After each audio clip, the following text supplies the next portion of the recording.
Hi. Hi, I'm Rev Myron. I'm a minister through Pathways of Light, and I've been a Course in Miracles student for over 40 years.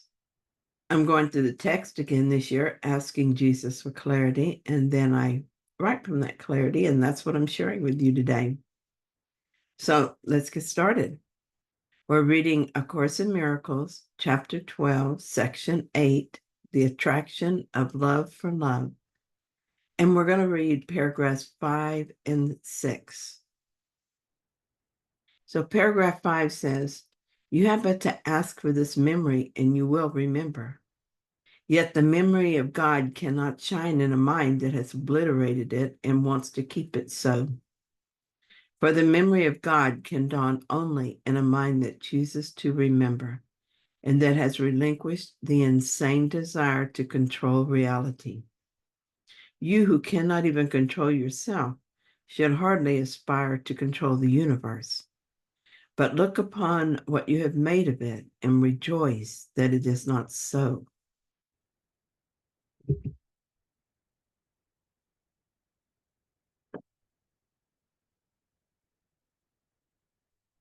First, Jesus tells us that we can have the memory of God simply by asking for it. Then he explains why we don't have it. Having obliterated that memory, we want to keep things the way they are. We want to keep our separated self story going. We want to be that self and tell ourselves that we made this world and we control it. That is what this is all about. I'm Myron, being for better or for worse. I even take some kind of perverse pleasure in the worst, vying with my brothers to be more screwed up than them. Don't try to tell me how perfect I am. I'll just argue for my shortcomings while trying to keep the world in balance, as I secretly imagine that I am at least better than you. I behold my kingdom and I strive daily to maintain it, to keep it going and to keep the drama, comedy, and tragedies alive and active. Just ask me, and I'll tell you how to fix your problems and how the politicians should be doing their jobs. And I'll tell you the best way to deal with morning sickness and why we have more cancer now than in the past. It doesn't deter me at all that my advice changes by the day and sometimes by the hour. It doesn't shake my belief that I'm in control to see the whole world going to hell in a handbasket. I have a problem, I judge the problem, and then I find the solutions. You have a problem, I'll do the same thing for you. Are you spiritual? My spiritual ego has the words to make my advice sound spiritual. Everyone is my enemy, but forewarned is forearmed, and I have many defenses at my disposal. I have spent my life collecting these defenses and learning how to wield them to best advantage. A sharp word here, a pretended humbleness there. I learned how to run away, how to divorce myself from my problems, how to hide from them, and how to put them away and pretend they don't exist. I learned very well, too, how to project them onto someone else in an effort to be rid of them. And I've learned to pretend that they are gone. All the world is a projection of yesterday and all the days before it. All the problems, as I perceive them, are past problems I have projected onto today. And all the solutions are past solutions formed to look like something new and projected onto today. We know this deep inside and justify it by saying things like, we need to study history so that we don't repeat it. Then we repeat it.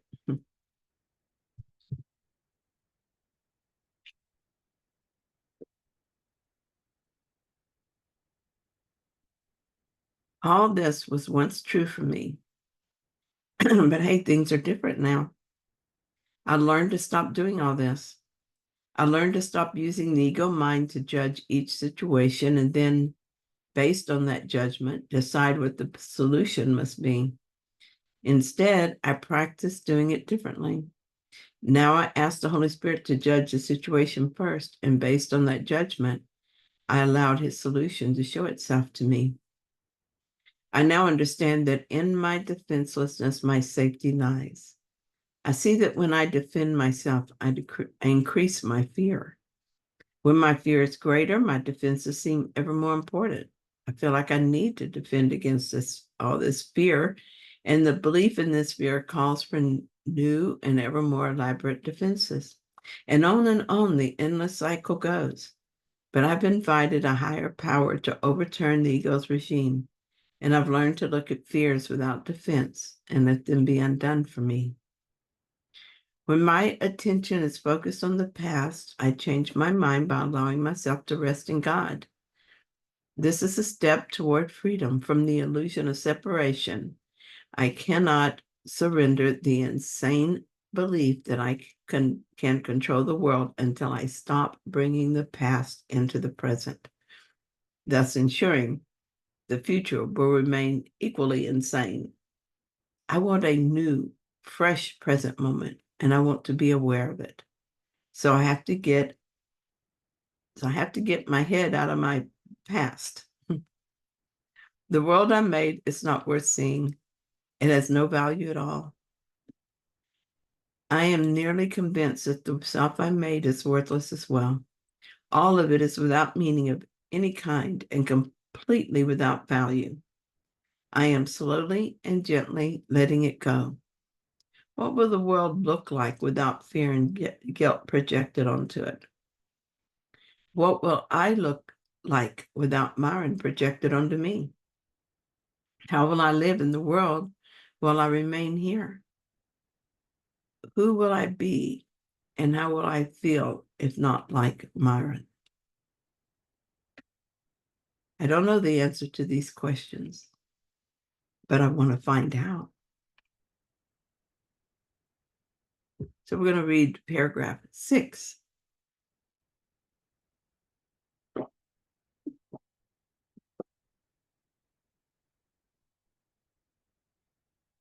So paragraph 6 says, "The Son of God," it says, "Son of God, be not content with nothing. What is not real cannot be seen and has no value. God could not offer his Son what has no value, nor could his Son receive it. You were redeemed the instant you thought you had deserted him. Everything you made has never been and is invisible because the Holy Spirit does not see it. Yet what he does see is yours to behold, and through his vision, your perception is healed. You have made invisible the only truth that this world holds. Value nothing. You have sought nothing. By making nothing real to you, you have seen it. But it is not there, and Christ is invisible to you because of what you have made visible to yourself." I misread a sentence. Let me go back to it. Valuing nothing, you have sought nothing. By making nothing real to you, you have seen it, but it is not there. And Christ is invisible to you because of what you have made visible to yourself. This is something I read from the Daily Mail. It said, this has been a while since I read this, but it's still very interesting. It says, "The world you see around you is nothing but an illusion. That's according to cognitive scientist Donald Hoffman, who claims that we're being tricked into believing our own reality. He believes that what we are seeing around us is simply a facade that guides our way around a far more complex and hidden matrix." Galileo once wrote, "I think that taste, odors, colors, and so on reside in consciousness. Hence, if the living creature were removed, all these qualities would be annihilated." And Hoffman says, in some ways, he agrees with this statement. Neuroscientists tell us that they are creating in real time all the shapes, objects, colors, and motions that we see. He said this in a TED Talk. "It feels like we're just taking a snapshot of this room the way it is, but in fact, we're constructing everything that we see. We don't construct the whole world at once. We construct what we need in the moment. Well, it's very interesting coming from a scientist. And this is exactly what we're doing. He has that right. And what we see is actually in our minds. Through projection, we give it the illusion of being out there, but it goes nowhere because there's nowhere to go. We decide to see the impossible, separation, and so we do. But it seems we cannot believe in what we made and at the same time see what is real. Through the study and practice of A Course in Miracles, we learn that this is what is happening, that we're done with the world we made up and that we're ready to see what is real. Jesus is telling us something very simple. He's saying that we see it because we value it. So in order to see reality, we only need to decide that the illusion of separation is not valuable to us, and we can let it go. Then what has always been there but invisible to us because we wanted to see something else instead will be made visible again. Jesus has used the idea of a veil to help us understand. He said there's a thin veil between what we see and what is actually there. Have you ever peeked behind the veil? I have. I just haven't made a permanent decision to recognize that the veil is an illusion too. I'm working on it though.